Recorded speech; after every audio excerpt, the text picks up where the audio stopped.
Uy, nag-promise ka. Sasamahan mo ko sa burol ng pinsan ko. Oo, basta sa labas lang ako Di kasi talaga ako tumitingin sa mga nakaburol eh. Oo na, kahit saan ka pa. Basta samahan mo ko sa burol niya mamaya ha. Okay, okay. Sige na, pumasok ka na dun. Dito na lang ako. Sure ka ba? Okay ka lang dito?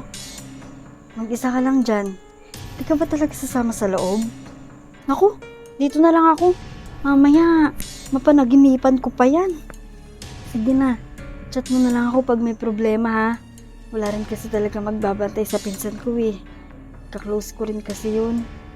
Ano ka ba? Huwag mo kong problemahin. Basta, dala mo akong pagkain ha. Kemi! Sige na. Walang problema. Sige na, mauna na ako sa loob ha. Hi! Pwedeng makiupo? Wala na kasing space dun eh. Ito lang yung nakita kong available. Sure, upo ka. Wala rin naman akong kasama eh. Salamat ah. Ba't mag-isa ka? Wala ka rin bang kasama? Ah, meron. Kaso yung kaibigan ko, andun sa loob, nagbabantay. Oh, ba't naman iniwan ka niya ditong mag-isa? Ba't di ka pumasok dun sa loob? Di naman totaling iniwan. Nagpaiwan talaga ako. Di kasi ako tumitingin sa mga nakaburol eh. Natatakot ako baka mapanaginipan ko. Ikaw, ba't mag-isa ka? Sinasanay ko na kasi yung sarili kong mag-isa. Stacy, tara na. May kapalitan na rin naman ako magbabantay. Papahinga lang ako sa bahay. Uwi na tayo. Papaalam lang ako. Huy, una na kami ha. Ano palang name mo? Chelsea.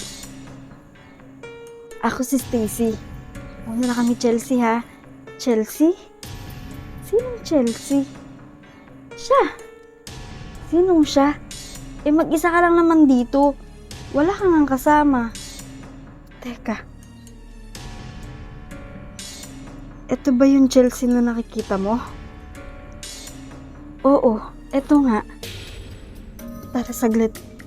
Ipapakita ko sa'yo sa loob. Ito ba yung Chelsea na to?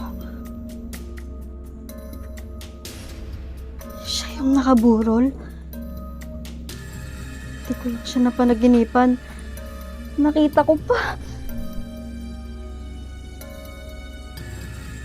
Nice to meet you, Stacy.